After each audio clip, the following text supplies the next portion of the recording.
Imagine living in a world where there are more than 80,000 chemicals on the market that have never been fully tested for their toxic effects on the environment and health. In an article published by the National Resources Defense Council, it states that when the Toxic Substances Control Act, that was an act to try to regulate the chemicals in use in the market. When it came into law in 1976, there were already 62,000 chemicals on the market, and they were not tested for the possible consequences that they would have. The 62,000 chemicals, instead of being tested, they were just grandfathered in, which means that the law didn't apply to them, basically, because they were already in use on the market. Today, I'm going to talk to you about the dangers of bisphenol A, known as BPA, plastic on the environment and human health. To start off with, BPA is a man-made industrial chemical that has been used to make different types of plastic. An article published by National Geographic states that BPA plastic is popular because of its high shatter resistance, high heat resistance, visual clarity, and electrical resistance. Due to its many qualities, it's found in many objects, maybe your water bottles you use daily. The same article goes on to say that BPA plastic is found in enormous ranges of products, including eyeglass lenses, personal computers, sports equipment, and beverage and food containers. Due to it being in many places, each and every one of you are exposed to it daily without knowing the full consequences that it would have. So the Nature International Weekly Journal of Science explains that studies have found that the BPA chemical is readily absorbed through the skin. And I'm sure all of you know that the skin is the largest organ in our body. And the skin is very absorbent and porous, which means that we can absorb everything that we come in contact with. The same article goes on to say, gives an example of how we can absorb BPA through the skin really quick. He goes on to say that when you're out shopping and you get the receipt back, that receipt contains BPA and it goes directly into your bloodstream just by coming in contact with it. Furthermore, BPA has a negative influence on our environment. One example of how disruptive BPA on the environment the effect it has on the albatross from the Midway Island. The Midway Island is located in the Pacific Ocean, and due to its durability, plastic prevents albatross chicks from eating and killing them. That's a little chick. John Claveter, a wildlife biologist, says that in total, more than 20 tons of man-made debris ends up on the Midway each year, and 5 tons of that plastic is being fed to the chicks.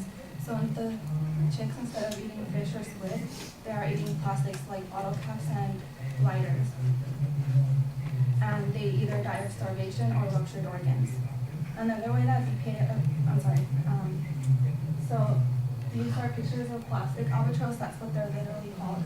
This one, a biologist saw him flying in circles around in the air, and it fell to the ground and it was choking. They cut him open and they found, I think, a lighter in his throat, and then they cut him open and all of this plastic was inside.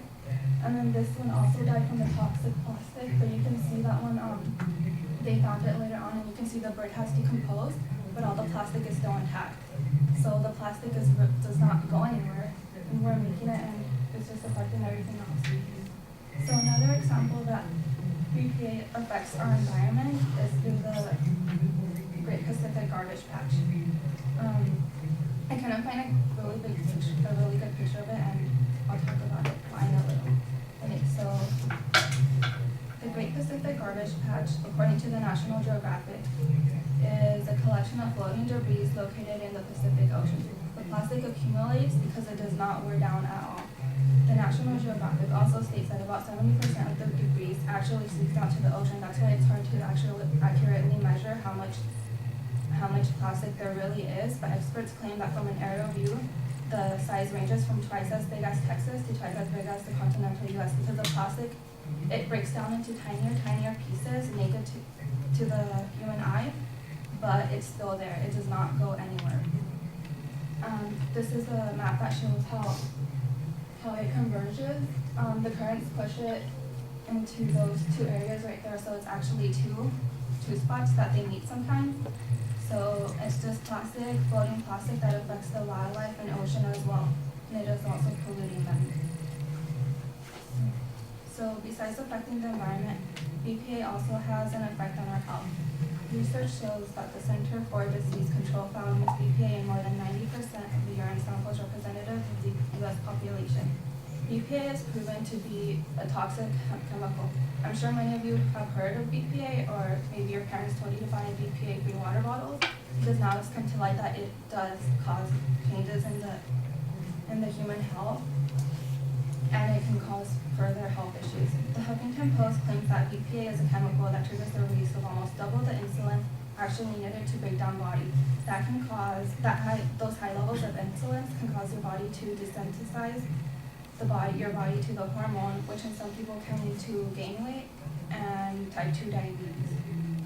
So tests have also shown that BPA can lead to heart disease. The National Geographic and National Health and Nutrition Examination Study conducted a study with 1,493 adults, and one man who had the lowest levels of BPA in their blood had a 7.2% chance of developing cardiovascular disease. The different subject who had 3 times the level of BPA in their blood had a 30.2 chance of risking cardiovascular disease, which is also heart disease. So BPA has been found to be an endocrine disruptor, and that's just an image of the endocrine system with all of those glands. So an article written by Medical Today states that BPA interferes with the production, secretion, and function of natural hormones due to the endocrine system. An example of how BPA affects the endocrine system in women is that BPA mimics the effects of estrogen in women. It can literally cause delays in pregnancies and cause unwanted miscarriages and other things. It's been proven in women that it does mimic estrogen. And just an example of how dangerous and how big the effects of BPA is a study conducted by the Environmental Working Group tested newborn babies, and each baby was born with 200 chemicals in each of their bodies. And these chemicals were proven that they could affect their babies and lead to multiple medical conditions. BPA is a chemical that affects the human body and can also lead to other problems as well before even realizing it. So in conclusion, BPA is a chemical that affects our environment, wildlife, and health.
All right, Priscilla, what did you think? I thought your hypothetical situation was a good attention getter, and your thesis and the preview was clear.